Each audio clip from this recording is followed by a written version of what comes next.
jaa ngeen jëf mbokk yi RFM matin 7h40 sunu gan Abdoul Aziz Diop salaamaaleykum. waaleykum salaam Babacar. yow yaa jiite bànqaas bi yitoo wàllu communication ci ITIE initiative pour la transparence dans les industries extractives mi nga xam ne génne na rapport bi soxal atum 2018 rapport am démb ngeen ko siiwal nañ ci delsi nu mu yaatoo ci kanam ginnaaw mbokk yi dañ koy dégg te baatu tubaab la ITIE boo koy faram-fàccee ci tënk noo koy tekkee. ITIE dafa mooy initiative pour la transparence dans les industries extractives mooy loo xam ni daal dañ ko jël norme la boo xam ni réew yi ñoo ci dugg ci coobareew c'est-à-dire l'adhésion est volontaire pour gën a leeral yorinu bi nga xam dafay jógee meññee fi jógee ci suuf mel ni lu mel ni les mines comme ay zircon comme ay diamant comme or ak lu mel ni aussi gaz ak pétrole loolu daal moom mooy tënk bi. seen rapport bi nga xam ni 2018 ngeen ni yëf yi jural na Sénégal 122 milliards ci li ñuy jeexee ci suuf gi muy wurus mbaa leneen est-ce que loola ak li Sénégal am ci biir suufam ak société yi fi teew di ko deqi est-ce que 122 milliards yooyu lu baax la am lu gàtt la. néew na par rapport ak soo ko xoolee contribution secteur bi ci économie nationale ak ci budget national parce que rapport bi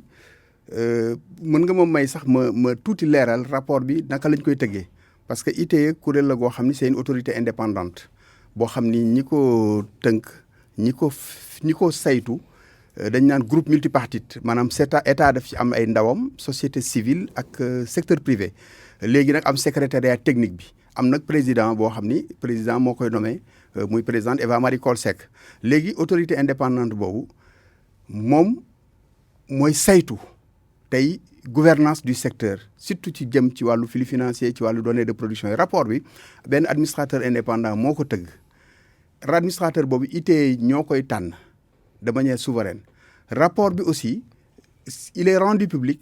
duñ ko jébbal président de la République duñ ko jébbal autorités yi comme ni ñu ko génnee démb président ak citoyens yi yëpp ñoom ñoo ci yem léegi pour nga wax ci contribution bi lu néew la parce que soo xoolee budget national dem na plus de 4 000 milliards mais contribution secteur bi par rapport par exemple ci wàllu PIB 2,presque 2% du PIB la produit intérieur brut soo xoolee ci wàllu emploi 0,3% de la population active le secteur bi di jël donc ñi ngi wax mais on n'est même pas encore un pays minier maintenant li ñuy séntu peut-être mooy ci hydrocarbures yi muy gaz beeg pétrole bi mu mën a booster l'économie nationale foofu ñu ngi fay xaar ay recettes yu yaatu mais secteur minier bi pour l'instant juralagul trop njariñ bi ñuy séntu xam naa dinañ ci ñëw ci kanam. beneen bi aussi maintenant am na leneen lu am mooy si wàllu. xëy na daf ñëw rek ci waaye 122 milliards yooyu li ci ëpp ci fan la jógee ci or mbaa ci beneen xeetu. non 122 milliards yi nii la tëggee xam nga dafa am ñaari secteur mooy le secteur des ressources minérales. secteur minier bi 113,5 milliards moo fa jógee secteur hydrocarbure boobu nga xam ni gaz ak pétrole comme commencé wuñu exploité. 8,7 milliards moo ci. secteur minier bi laa wax lan moo ci gën a fës ci xaalis boobu jural Sénégal am ci 2018 or bi la wala lan la. lépp nga ci. cimenterie parce que ci la ñu bokk. or bi ci la bokk. zircon bi ci la bokk. phosphate bi ci la bokk. Georges. nemeeku nañ ne ci wàllu hydrocarbures yi dafa wàññeeku loolu lu ko waral. li ko waral mooy hydrocarbures dañu nekk jusqu'à présent. actuellement li coow li bari yëpp. benn entreprise rek mooy exploiter le gaz muy Forteza. c'est-à-dire duggaguñ ci phase d'exploitation. li ñu nekkoon yëpp phase d'exploration li ko indi nag mooy Total bi mu fi dugg dafa amoon ay bonus de signature. ci rapport 2017 bi rapport bi dafa génne woon 126 milliards ren on est à 122 milliards li ko indi loolu la c'est-à-dire que bonus exceptionnel boobu Total dugaloon mu dem ci INPG ak bonus de signature loolu moo yéegaloon rapport mais commencé gu ñu dugg ci kii bi mais yaakaar nañu déjà à partir de 2023 2024 ba ñu dugg ci exploitation carrément foofu nag moom on attend quand même une manne financière assez importante mënaguñu wax xayma yi parce que y a une loi sur la répartition des revenus boo xam ni ñi ngi koy waajal foofu nag la réew mi di gisee boppam mais pour l'instant le secteur minier moom même si wàllu impôts locaux yi soo xoolee 1,2% impôts locaux la. état impôt d'état yi moo gën bari c'est-à-dire que gox-goxaan yi gisaguñ ci seen bopp sa loolu dinañ ci ñëw ci impact yi force ak faiblesse bi. mais nemeeku nañ 122 milliards. moo jóge ci industrie extractive yi yenn saa yi dañ koy fàtte est-ce que du Sénégal dañoo fulaalu loolu ndax coowal pétrole bi ñu gën di dégg. waa xam nga coow li sax lu baax la gis nga parce que ñun suñu rapport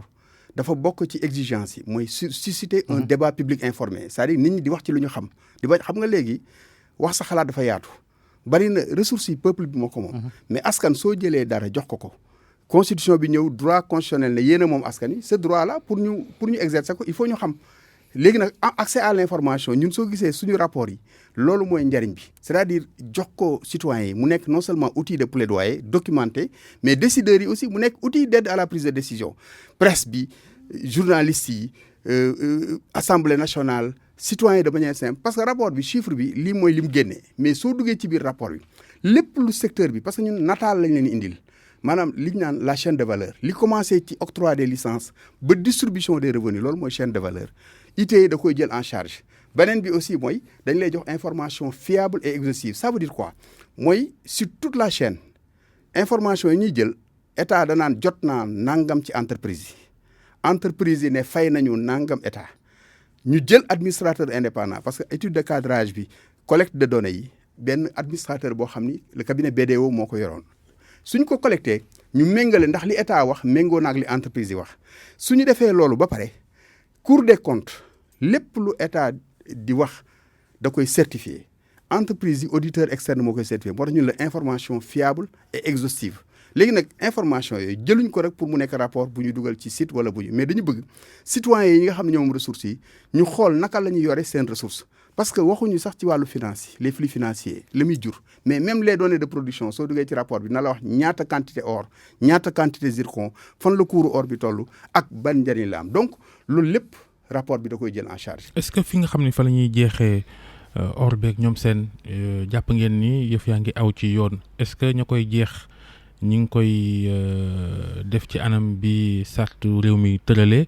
lu ñu jeex wane ko wala am na lu ñuy làq wala amatum ñoo xam ni ña ngay jeex or ba ci loo xam ne amuñ ci ndogal ndax gis nañ fi lu li xewoon ci parc Niokolo-Koba ba amoon ñuñ ci jàpp est-ce que yéen waa ITIE am ngeen ay jumtukaay yu leen di tax a xam la xew dëgg ca bërëb yooya. xam nga soo demee secteur bi ni mu organisé woo soo xoolee sur le plan institutionnel état dafa am nu mu ko tëralee si wàllu mine service ministère des mines et de la géologie ñoo ko yoree am services régionaux si wàllu pétrole ministère de l'énergie en fait du pétrole et des énergies ñun ITIE suñu prérogative bokk ci loolu pour dem sur le terrain parce que loolu service état yi nga xam ni mooy ministère des mines géologie ñoom ñoo war a saytu le suivi et le contrôle des obligations contractuelles parce que benn signé contrat baax na mais beneen bi mooy la ca contrat bi est-ce que entreprise bi mu ngi koy saytu sa foofu aussi il faut état gën ci dooleel les services régionaux ak aussi direction yi ñu créé y a la direction du contrôle mais soo xoolee seen personnel dafa ne ba pare suivi bi dafa xaw a sooxe loolu moo indi dañuy signé dara ba pare mais salfaañe ko moo tax li nga wax ni dafa am solo ñun si suñu wàllu recommandation ñu ni c'est bien tey Sénégal adhéré ITIE parce que ITIE bi permettre na d'abord ba 2013 benn Sénégalais mënuloon am information fiable exhaustive sur le secteur parce que amuloon loolu mais à partir de 2013 ba léegi on a des informations sur le secteur beneen bi maintenant li ñu bëgg ñun mooy bañ a yamati rek ci ay rapport at bu ne rek nit ñi ni génne na 122 milliards dañu bëgg léegi bis bu nekk lii génn ci information ci secteur bi nga xam ne nit ñi on va être dans l'anticipation dañuy bañ c'est-à-dire di réagir rek nit ñi génne benn par mbóot ne lii am na ñu ne noo xamoon nañ ko dañu bëgg avant nit ñi di ko xam ñu génne lépp sur la place publique parce que li ñu naan suñu message clé mooy avec la transparence tout le monde y gagne parce que su leeree ñëpp ci gis seen bopp léegi foofu aussi bëggoon naa ñëw ci ay points si force yi ak faiblesse force bi mooy ITIE comme ni ma ko waxee tey yi fexe na ba réew mi dugg ci beneen xar kanam parce que bi ñu defee dernière validation le Sénégal a obtenu le statut de premier pays en Afrique et de 4e pays au monde maintenant loolu garantiwul ni transparence bi mi ngi sur toute la ligne maanaam ñu ngi koy. moom koy ger gi bëri na ndax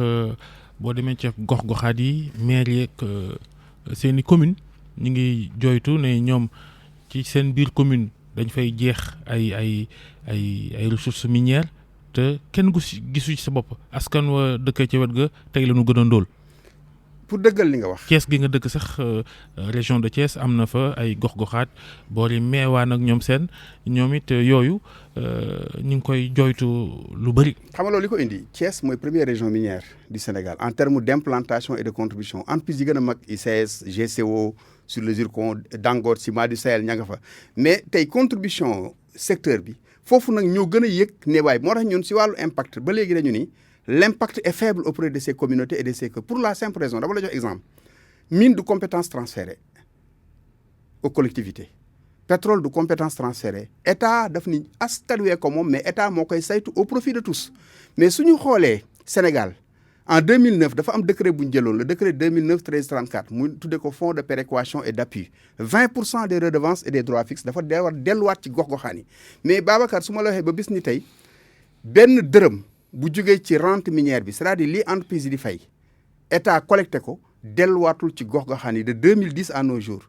génnewaat nañ benn décret en 2015 génne arrêté bi c'est l'arrêté 22469 du 20 décembre 2017 arrêté boobu xam nga ñaata la wax 7 milliards 640 millions 894 432 francs loolu mooy montant des redevances et des droits fixes pour 6 ans mu war a dellu ci 602 collectivités parce que tey jii ci acte 3 bi 602 collectivités loolu soo ko xoolee suñu leen ko séddale woon di nga ci gis ñoo xam ne peut-être mën nañu am 15 000 francs du jariñ dara mais mieux état jël beneen disposition le fonds d'appui au développement local 0,5% du chiffre d'affaires annuel hors taxe entreprise yi exploité par exemple tey entreprise bu nekk comme ni nga waxee léegi damay jël rek Daaru Xudoos commune bi nekk ci Tivaouane ñaari usine nga fa ICS nga fa GCO nga fa bi def zircon bi mais suñu jëloon disposition boobu mu appliqué wu rek par exemple commune Daaru Xudoos nga xam ne amuñu sax 300 millions de budget 0,5% entreprise yooyu soo xoolee seen cumul seen chiffre d'affaires dépassé na 200 milliards par an dafay dellu 1 milliard boo xam ni dafa war a delluwaat ci commune boobu nga xam ni parce que boobu commune bi mu lor nga xam ni dañuy ñàkk seen i tool ñàkk seen tool gis jafe-jafe yi si wàllu environnement ñooñu la war a delluwaat mais boobu tamit dugal nañ ko ci code minier 2016 c'est-à-dire lii sooxee ñun mooy dañuy def ay recommandations gis nañ Sénégal def na jéego par exemple ci wàllu contrat yi beaucoup de contrats sont en ligne mais xam nga li may wax toujours ne croissance ak croissance moo am soo demee ci ñooñu nga leen di wax rapport c'est bien parce que ay jéego la nga wax leen code bi baax na mais dañ say Sénégalais am na ñoo xam ne croissant moo leen gënal croissance mooy li ñu yëg seen biir parce que lii day d'accord mais ban njariñ la leen jural impact boobu moom ñun ñëpp reconnaître nañ ko ba pare IT def na recommandation ne état Sénégal na moytu en fait na fexe ba xaalis boobu entreprise yi fay depuis 2010 nañ ko delloo gox-goxaan yi parce que loolu c'est un problème d'équité ce président de la République joxoon na ci instruction depuis 2000 suñu rapport u 2014 mais dafa am fu mu sooxee transparence pour transparence yow nee nga sànq bëggu leen léegi sax di réagir lu jóge ci coow leeg lu ni mel donte sax seen rapport bi rapport 2018 la waaye ci atum 2019 am na coow li fës ci mbirum pétrole coowal mbirum Petrotim ñuy naan guerre am na ceeg di wax ay 10 000 milliards de dollars est-ce que loolu saytu ngeen ko bu fekkee ne saytu ngeen ko loo leen ca gis wala boo leen ko saytuwul noo leen ko jàngate loolu am xam nga ITIE maintenant le 2013 la loolu amoon elle est postérieure ça dafa jiitu adhésion Sénégal ITIE en 2012 la mais néanmoins ñun mooy dikku Franck Timis ci Sénégal dikku Franck Timis léegi néanmoins ñun suñu rapport 2014 su ngeen demee ngeen lire ko préface président de la République moo ko préfacé mais ci recommandation phare ñun dañoo parce que ñun dañuy joxe ay recommandation ne nii de suñu ko defee moo gën dañuy tamit teel a artu gis loo xam ne mën na nekk menace ñu ni la question des cessions transferts nañ ko encadrer à la lumière des meilleures pratiques internationales donc loolu comme mi ngi ci yoon ITIE ñun suñu position mooy amuñu mission d'audit kooku am na service yu ko mën def ñun li ñu am suñu mission mooy fexe ba sénégalais yi am information sur toute la chaîne de valeur ba pare ñu gis ni lan mooy rëq-rëq ñu mën a joxe ay recommandations juyanti ko c'est comme les organes de contrôle par exemple IGE tey mën na jël président de la République jébbal ko rapport mais foofu la mën a yem amul sañ-sañu le suivi kooku c'est l'exécutif donc ITIE aussi ñun suñu mission duñu mission d'audit kooku am nañ ay cours des comptes am na ñeneen ñoo xam ni ak justice ñoo ko mën def mais loolu def nañ ci recommandation boobu. est-ce que ITIE ci àdduna gi yëpp ginnaaw réew yëpp yu bëree ko seq coowal Petrotim googu dafa gàkkal daru Sénégal ci ni mu yoree moomeelam ngi ci biir suuf gi ba ci géej gi. waaw xam nga gis nga loolu ñu naan wàllu guerre nga wax ko. loolu la ñu naan les flux financiers illicites gis nga secteur corruptogène yi secteur des ressources naturelles moo ci gën a fes da ci yaatu parce que dañuy wax ni Afrique rek 50 milliards de dollars de flux financiers illicites la ñuy perte par at dans le monde c'est 1000 milliards de dollars par an mais loolu lu mu mën demee dafay nekk loo xam tant que leeraluñ ko dina am lu mu gàkkal ci image yu Sénégal moo tax ñuy bàyyi ba affaire bi àgg fa mu war a àgg mais liñ mën a wax mooy nañu pousse pour que citoyens yi mën a exiger plus de transparence plus de redevabilité de la part de nos gouvernants mais am na Babacar lu am solo lu ñuy waajal à partir du 1er janvier 2020 parce que ITIE aussi xam nga Sénégal dafa amoon retard dans les réformes gis nga code pétrolier la loi sur le contenu local am nañu code sur le contenu local minier bi ñu war a def la loi mais propriétaire réel ba léegi xamuñu woon entreprise yi kan moo ci nekk xamuñu ne Babacar Fall Abdoul Aziz Diop Moussa Ndiaye léegi nag dafa am lu ñu naan exigence 2.5 loolu exigence la wareef la ci norme 2019 yi mooy à partir du 1er janvier 2020 bépp réew parce que ku ci dugg yaa cooba réew soo ci duggee nag norme bi parce que ITIE li mu wuteeg yeneen kuréel yi c'est une norme internationale standard amul nii arrangé na ma nii laa ko bëggee ni ñu ko tëralee noonu lañ koy doxalee à partir du 1er janvier toutes les personnes physiques mooy dootul personne morale dootuñu rek jël la personne morale dañu naan personne physique Abdoul Aziz Diop doomu diw ak diw nationalité nangam moo contrôler telle entreprise c'est-à-dire c'est la personne qui en dernier ressort contrôle l'entreprise loolu dafay permettre conflit d'intérêt yi ñu xam ñen ñoo nekk ci biir ak nekk dans une posture de conflit d'intérêt dina permettre aussi guerre bi wàññeeku dina permettre aussi évasion fiscale bi parce que réew mi ba léegi jariñoogu ci c'est pour ñu anticiper pour pétrole beeg gaz bi mën ñu jariñ il faut ñu fexe ba li fiy jóge delluwaat au moins ci réew mi sa loolu pour mu am mooy il faut que ñu rééquilibrer les contrats renégocier les contrats ku la dégg xam ni nguur tënku la dafa fekk ni sax forum civil ca nga bokk yaa jiite bànqaasu forum civil ca kees wàllu yorinu maa ngi léegi niveau national maa topp ci Birahim Seck yaay numéro 2 sax faf li nga xam ne moom mooy rapport yi yenn organe de contrôle yi di génnee ñu naan ministre sangam directeur société nationale sangam def na nangam te du mujj fenn bu ci mujj ARMP gisuñu lu dul ay directeurs yu ñu ci taqal ñu génne ay communiqué naan liñ may wax defuma ko nii ak naa lu ngeen gisee loola ci yorinu alalu Sénégal. li ñu gisee loolu mooy li gën a sooxeel réew mi tey mën nañu ni impunité bokk na ci mooy impunité mooy cour de contrôle corps de contrôle yi nga wax par exemple cour des comptes OFNAC IGE ñoom dañuy def seen liggéey ay sénégalais yu xarañ ñoo fa nekk mais liggéey boobu suñu paree kan lañ koy jébbal ki ñu ko war a jébbal mooy kilifa yi donc li war a am mooy ay suite judiciaire quand je dis suite judiciaire mooy ku ñu épinglé parce que présomption rek la ñuy wax ne diw mënuñu wax ni def na deful mais justice na def liggéeyam su dee seet nañu ni kii dafa luubal kooku daan bi war ci moom nañ ko ci teg ñun forum civil dañu wax ni tey Sénégal par exemple ci wàllu guerre dañu gis que ni pratiquement soo xoolee ci classement IPC bi on est toujours dans la zone rouge ñu ni nag pour ñu génn ci loolu il faut ñu am un système national d'intégrité. ça veut dire IPC indice de perception de la corruption. d'ailleurs xam naa dina génn fii ak soreetul. léegi loolu ñun ba léegi ñu ngi zone rouge. c'est pourtant 2012 dañoo def jéego ba 2013 mais loolu li ko indi mooy il faut ñu am Babacar un système national d'intégrité cela veut dire quoi réew moo xam ne bis boo xëyee à la une des journaux ay scandale ngay gis mais nañu weer ñu baax ñi. au sein de l'administration ci biir réew mi am na ci ñoo xam ni tey ñu intègre lañu ñu maandu lañu mais ñooñu doo leen gis mais ñi nga xam ni tey les prédateurs ñooñu la ñuy gën a defal promotion moo tax ñu ni daan yi ci war. rapport ministre enseignement supérieur mi jiite woon kudd li ñu koy tudd dafa bëri lool ci ay rapport yu wutee sax ci ay bànqaas nga ni tudd nga promotion léegi coowal kudd gi jeexagul leeragut ñu yóbbu ko ministère enseignement supérieur beneen rapport ñëw tuddaat ko loola itam moom doyut waar. waaw xam nga loolu yëpp ki koy parce que ki am pouvoir de nomination mooy président de la République kooku pouvoir discrétionnaire la mais ñun li ñu jàpp ni képp ku ñu épinglé kooku nga tudd tey muy ministre de l'enseignement supérieur loolu tey kudd OFNAC ki woon ko loolu tey ñu dugalaat ko ci rapport cour des rapport ARMP bu yàggul bi mais loolu dañ ko war a leeral ne serait-ce que moom pour son image moom si boppam moo waroon démissionner sax parce que mais xam nga kooku aussi il a ses raisons personnelles. jërëjëf Abdoul Aziz Diop